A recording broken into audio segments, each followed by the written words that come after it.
Kembali dengan Bagi, ayo belajar IPS.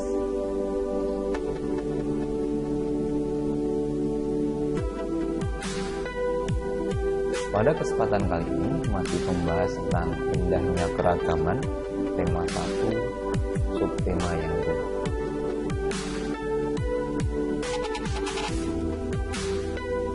Kali ini kita akan membicarakan bentuk keragaman agama di Indonesia. Anak-anak, perlu kita ketahui bahwa di Indonesia penduduknya beragama beragam. Ada 6 agama yang diakui di negara Indonesia. Nomor 1, agama Islam. Kitab sucinya Al-Quran, tempat ibadahnya masjid. Hari besar keagamaannya hari raya Idul Fitri, hari raya Idul Adha, tahun baru Hijriah, Maulid Nabi Muhammad SAW, Isra Mi'raj Nabi Muhammad SAW. Nomor 2, agama Kristen. Kitab suci Alkitab, tempat ibadah gereja. Hari raya besar keagamaannya hari Natal, hari Jumat Agung, hari Paskah, kenaikan Isa Al-Masih, dan tahun baru Masehi. Yang nomor 3 adalah agama Katolik. Kitab suci Alkitab, tempat ibadah gereja. Hari besar keagamaannya hari Natal, hari Jumat Agung, hari Paskah, kenaikan Isa Al-Masih, dan tahun baru Masehi. Yang nomor 4 adalah agama Hindu, mempunyai kitab suci Weda, tempat ibadah pura.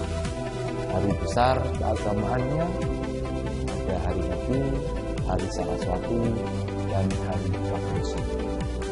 Nomor 5 adalah agama Buddha, kitab suci Tripitaka, tempat ibadah wihara. Hari besarnya ada hari Waisak, hari Ashada, dan hari Katun. Dan yang terakhir, yang keenam adalah agama Konghucu, kitab suci Sisu Wujing, tempat ibadahnya Klenteng. Dan hari besar keagamaannya ada tahun baru Imlek dan Cap Gomeh. Anak-anak semuanya, selanjutnya kita akan belajar tentang perayaan hari-hari besar keagamaan di Indonesia. Yang pertama, kita akan belajar tentang hari raya agama Islam. Hari raya agama Islam yang pertama adalah hari raya Idul Fitri. Umat Islam melaksanakan kewajibannya berpuasa di bulan Ramadan selama 1 bulan penuh. Banyak di antara kebiasaan dan adat Idul Fitri di antara adalah mengucapkan selamat hari raya bersama umat Islam. Saling bertegur sapa, yang mungkin hari ini tidak bisa bertemu karena ada pandemi, bisa menyampaikan dengan sosial media. Kemudian sebagai ketakwaan kepada Allah SWT, umat Islam melakukan sholat Idul Fitri, dirayakan pada tanggal 1 Syawal pada kalender Hijriah. Dan di sini sebagai bentuk syiar kepada umat Islam yang lainnya yang mungkin ketika itu masih di dalam kondisi ada rasa malas terhadap ibadah pada Allah, maka ketika kita bersama-sama menuju ke lapangan, maka akan lebih ringan. Maka sholat Idul Fitri telah selesai, biasanya dilakukan yang namanya silaturahmi. Datang ke saudara, datang ke tetangga, kemudian memberikan ucapan selamat dan saling memaafkan satu dengan yang lain. Hari raya yang kedua di dalam agama Islam ada hari raya Idul Kurban atau hari raya Idul Adha.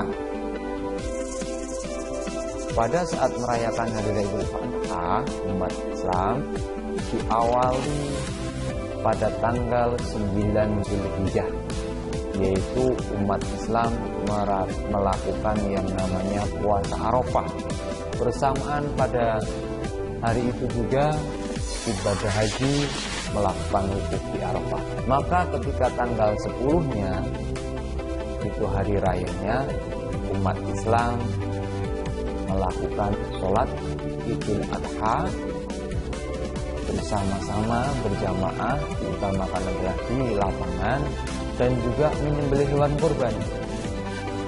Dengan menyembelih hewan kurban sebagai tanda mendekatkan diri kepada Allah SWT, karena menyembelih kurban dilihat bukan dari hewannya yang besar, tetapi dari ketakwaan mereka ketika melaksanakan kurban. Setelah mereka menyembelih hewan kurban, kemudian dagingnya dibagi-bagikan.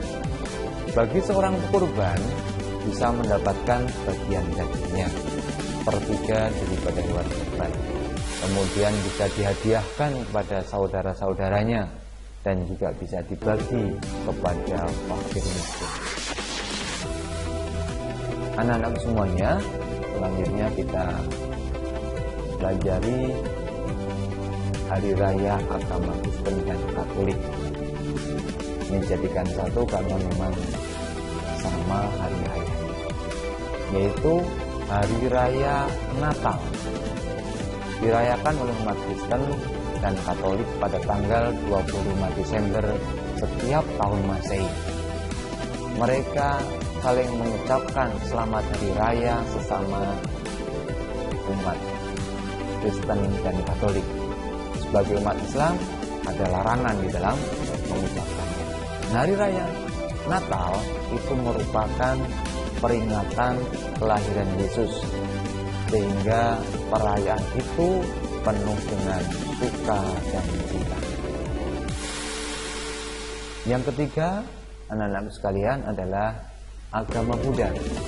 Di dalam agama Buddha ada hari raya Waisak. Hari raya Waisak di Indonesia oleh umat Buddha biasanya dipusatkan di kota Magelang, yang di sana terdapat Candi Borobudur. Di candi itulah mereka umat Buddha merayakan hari raya Waisak. Selanjutnya adalah agama Konghucu. Agama Konghucu mempunyai hari raya Tahun Baru Imlek.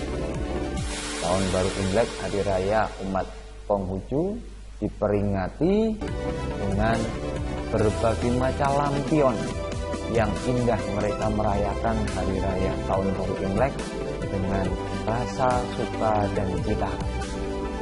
Mereka merayakan pada hari pertama dan bulan pertama dari penanggalan Tionghoa. Dan mereka ketika merayakan Tahun Baru Imlek, ada satu kebiasaan, yaitu memberi angpau setelah mereka sembahyang di kelenteng. Nah, anak-anak sekalian, kita mendapatkan sebuah refleksi daripada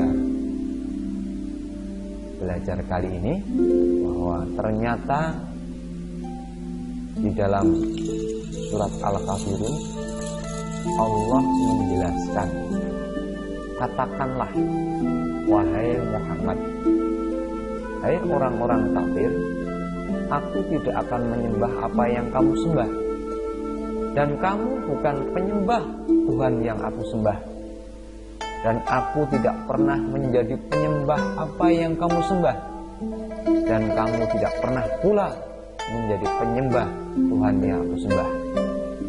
Untuk mulah agamamu dan untuk pula agamaku. Anakku, bahwa pada masa Rasulullah SAW ketika berdakwah kepada orang-orang kafir Quraisy pernah ditawari oleh orang-orang kafir Quraisy untuk menyembah berhala mereka, dan mereka pun berjanji akan bergantian menyembah Tuhannya Muhammad. Maka Allah SWT menurunkan surat Al-Kafirun, sehingga di sini bermakna bahwa kita sesama warga masyarakat saling hormat menghormati di dalam memeluk dan beribadah sesuai dengan agama masing-masing. Maka untukmulah agamamu dan untukkulah agamamu. Dan aku demikian pembelajaran kali ini. Pak Ardi ucapkan terima kasih telah belajar bersama Pak Ardi. Pak Ardi akhiri. Assalamualaikum warahmatullahi wabarakatuh.